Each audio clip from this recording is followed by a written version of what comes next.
You know, they think about Labor Day, but the thing that's missing from Labor Day, when I hear people talk about Labor Day, is on April the 7th at 7:47 in the morning, after 14 hours of labor, my wife delivered our son. Now that's labor. That's right. It's not that tough. I mean, most of you that are moms know that it's not that hard to deliver a baby. It's like a headache, you know. Wow. But talk about a labor of love. And I just wanted to mention that it boggles my mind to think we can spend an entire day talking about labor and never think about the world's biggest labor, the most intense labor, and the labor that has produced the most, which is each and every one of us. So I want to celebrate Labor Day by saying thank you all for those of you that are moms for having been willing to do that and see that through. Because you could have said, no, I don't think so, not in this lifetime. And many moms do. Okay, so talking about labor and the labor of love, what I want you to think about is what you do every day, and to what extent is it a labor of love, and to what extent are you just laboring? To what extent do you have a job? Do you have work that you do? To what extent does the job have you, and does the work have you? And many of us, if you think about it during the course of a day, switch back and forth all day long. I have this job I'm doing, I have this job that's doing me. It's doing me in. And I hear, because I work part-time in a hospital, I hear all the time, my God, it's Monday. Isn't that wonderful? You got a whole week to express yourself. Yeah, really? What church do you go to? The Church of Possibility. Right? And so then I hear on Wednesday, it's hump day. Only 3 more days until we get a weekend. And then on Friday, thank God it's Friday, because I can hardly wait to go home. And I'll have Saturday off, and then on Sunday I can start worrying about Monday. So for a lot of people, labor is really the work they do 24/7, worrying on the work that they're working at. And they've been had by their jobs. They've been had by the thing that they said they actually loved. Now I know about this. Recently, and I'm delighted, I was asked to write the June guides for the Science of Mind magazine. That's 30 250-word articles for that magazine. I'm excited. I love it. I mean, wow, what a gift. And I've done this before, and the response I get is nothing short of amazing. And so I sat down at my computer because I'm excited, a creative opportunity, a labor of love. And then I realized I can't write. Not even one word. And then I wrote 1 or 2 words, and they weren't great words. I expected great words because this has to be a great divine expression. In fact, I was waiting for a little more light than normally is in the room, a kind of soundtrack in the background, some soft focused camera on me writing. Nothing. So I started writing about how I can't write. It's pretty good. But what I want you to notice is that I started out with a labor of love, and in no time at all, I can't do this. This is ridiculous. Oh my God, what am I going to do? How does it get converted so quickly into, what a chore. So I've written 2 articles in the last 5 days. They weren't the articles that I saw. The articles I saw were illumined articles. You know, they were actually on stone. They were nothing short of miracle essays. And what I wrote after spell check was pretty good, but nothing like that. So you have to get over yourself. You have to get over yourself with what you're calling your labor, and stop laboring, but start loving. When you start loving what you're doing, you can start having what you would call labor be your secret divine joy. You really can.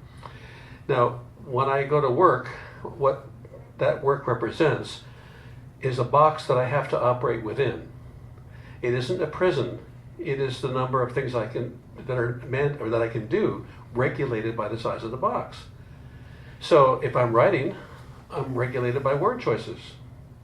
If I'm in the hospital, I'm regulated by the size of the building, the size of the room, or the size of my job description. There's some regulations, but by no means does that mean that my being a creative human being is limited, or not allowed, or not possible. In fact, you can love through whatever you're doing. You can love all the time in the business of what you call your labor, and watch how the labor part of it literally disappears. When you're in love, you don't get colds. You don't get sick. You don't run out of energy. You don't need naps. You don't want vitamins. And everybody around you says, what's going on? I'm in love. Whoa, I wish I could have some of that. Why don't you have some of that? I'm in labor. How long have you been laboring? 25 years. Same job. It's the world's longest delivery. I come to work and I look around and nobody's happy, and I understand that because I won't be happy until I retire at age 75 or 80, depending on what the president decides. Yeah. Wow. This is a lot of fun, isn't it? No, it's not fun. My life is a lot of work, and I'm working harder at having to be a lot of work. And I spend a lot of time talking to people about how hard this work is. And I'm working that hard work harder than I ever worked it before. I ought to get something for it, maybe an extra day off or something. Wow. You see the cycle or the circle of this. So for us to engage in divine creative process, we have to open the door to divinity in every area of our life, not just on Sunday. That's what's important.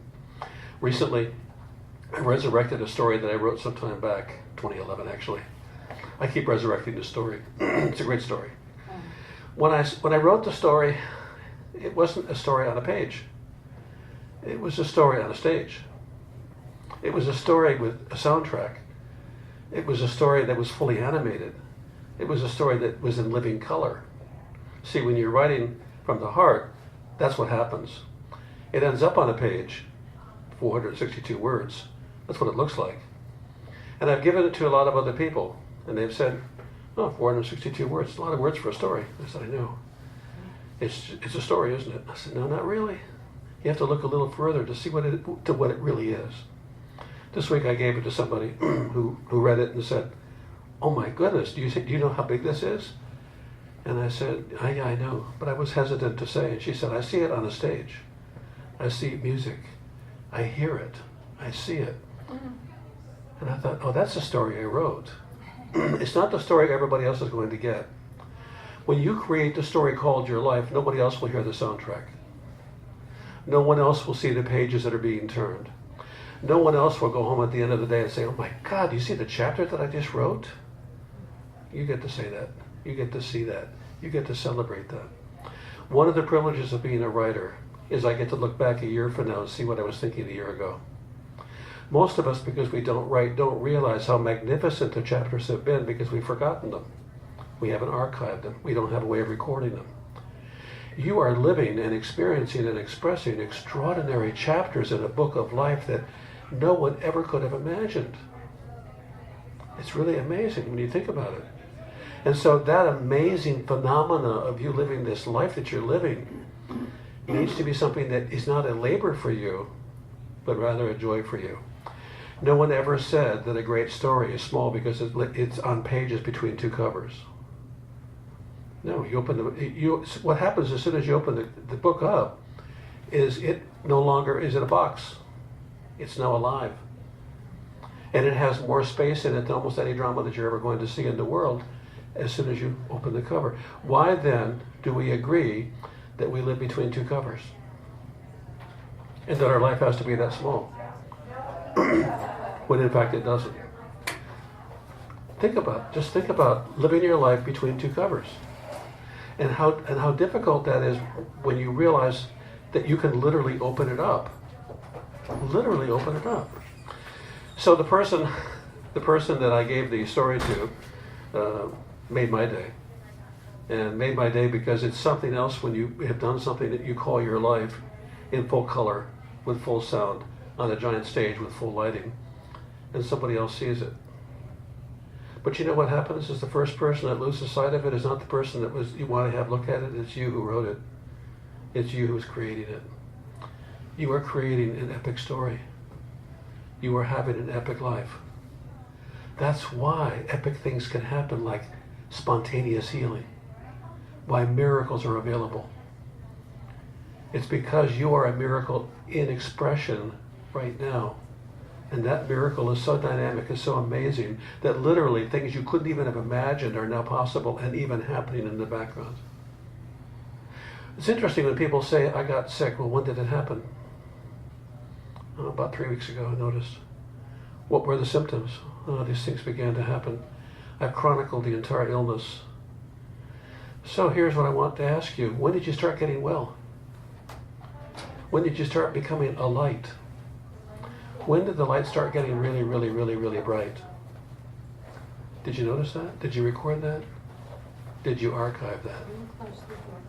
Don't do that, thank you.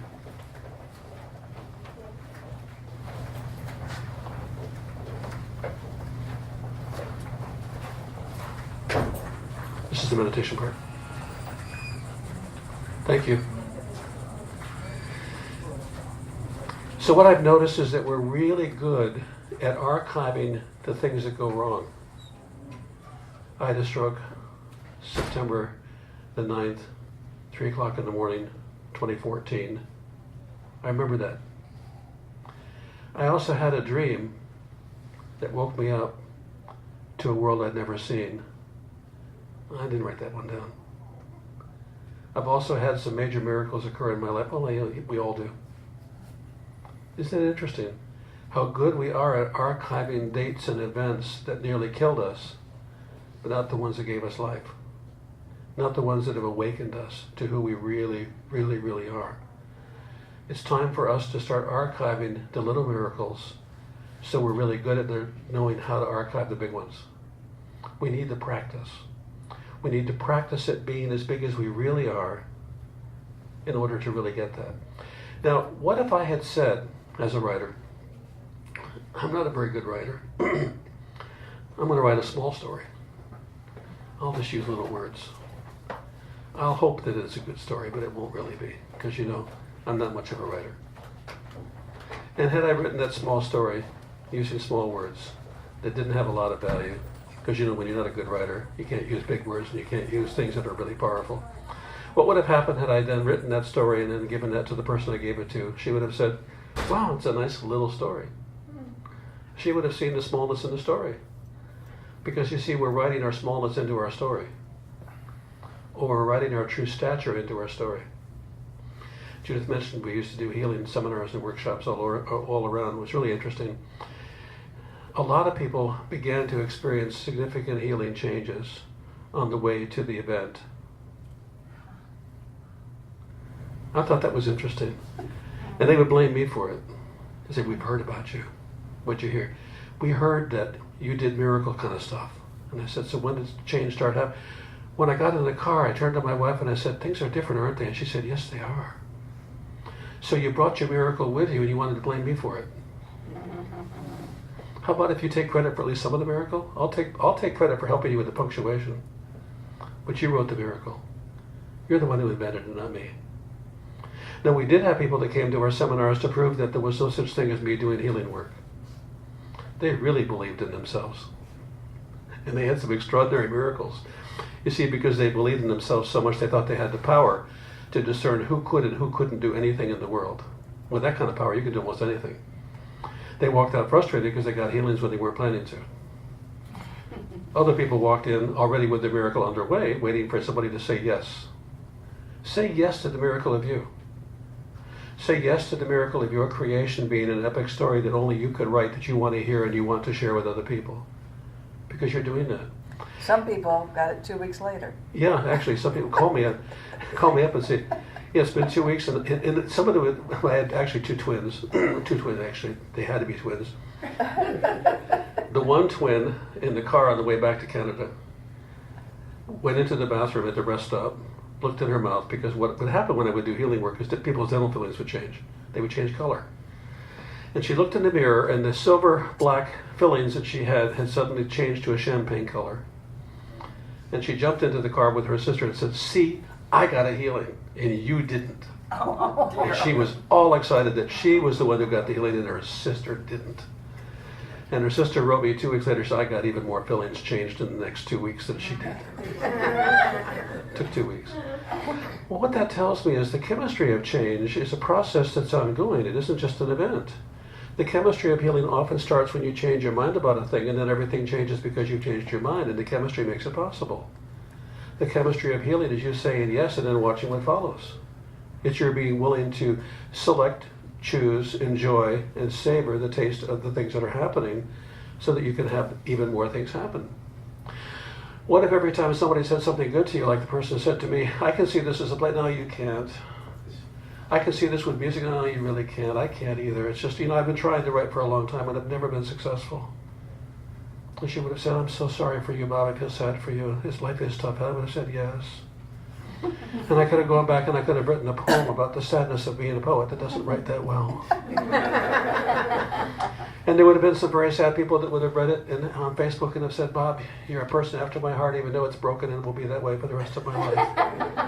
And I would have said, we ought to get together with two broken hearts and celebrate brokenheartedness. And they would have said yes, but nothing's ever worked for me. I said, I know we could have it not work together. Because suffering does like company, as does success, as does joy. And so what we have to do is be willing to attract, by virtue of our passion for life, the possibility of life working for us. We have to be willing to say yes. As different ones of you came in today, I'm looking at each of you thinking, my God, how beautiful, how beautiful. I love that blouse, that's incredible. Thank you. And I love the way she sits down and she takes her husband's hand and he's holding it and they're caring about each other. I'm sitting here thinking, that doesn't get better than this. This is beautiful. Why aren't we doing that with ourselves? Why aren't we holding our own hand and saying, wow, do you see who I am? Because if I can see who I am and you can see who I am, I can see who you are. We can see each other for the first. I see you. Yeah. Beautiful. We're not doing enough of that.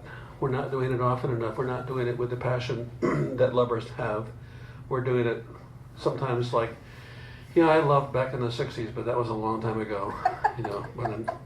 That kind of ran out after a while. You get older, you learn how to accept just the way things are. No, you don't. No, you don't. You learn to fall in love every day. If you can't fall in love with each other, fall in love with a grasshopper. Fall in love with the iguana out there who's puffing himself up saying, look at me. And she's saying, wow, I've never seen an iguana like you before. And she's doing the same thing and they're looking at each other thinking, this could be wonderful. And I'm thinking, I hope you guys get together. This is incredible to watch. You're not like ordinary iguanas. You're making love in a place where everybody's over 60. In front of a bunch of old people. And it doesn't even bother you. And then we're going to go to the pool and take a bath and come back and do it again. Oh my God, yes. It's wonderful. It's beautiful.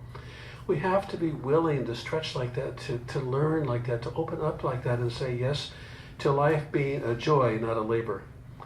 Now, I work 20 hours at the hospital a week, and I'm all over the hospital. And every place I go, I hear people saying, what's wrong with you, Bob? What do you mean? You don't work here full time, do you? No, if you did, you wouldn't be happy. Whoa. You work here full time? I said, why don't you decide to work here part time? If I had money, I would. No. I mean, just work here part time and the other part, have fun. Why don't you do a half-time job and a half-time fun job? That's what I do. See, I work 20 hours a week, but 10 of those are just fun hours. I just come in to have fun with all the people that are here. Yeah, well, you're lucky. You get to do that. Yeah, I get to decide that, and you get to decide that, and it's fun, and you can have fun doing it if you want to. So my invitation to you this week, whatever you're doing, can you have fun with it?